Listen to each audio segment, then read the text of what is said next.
So part two of the story, me and Brett just finished up the show. We thought it went well. We were a little bit juicy, but Cato Clark drove us home, not thinking anything of it, said, see it. The next day, me and Brett come in around 10 o'clock. It's the day after a game. Our first meeting is at 11.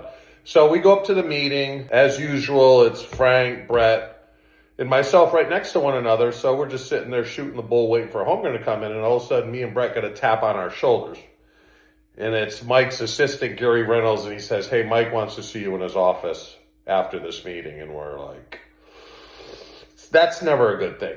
So we were looking at one another going, what did we do? I can't even think of what we did. So Mike comes in, has the meeting quick. It was after a win. So we go in to see his secretary. She lets us in. Now, the one thing about Mike, there was a rumor that Mike had a remote, which he did have, to shut the door. But if he hit the remote to shut the door and you were holding the door, you would get a shock, which was kind of a weird thing. I never knew if it was true or not. So we sit down and Mike has a twitch. So he just starts twitching and he starts with, I'm in bed with my wife last night and I turn on the TV and I see you two guys on a show.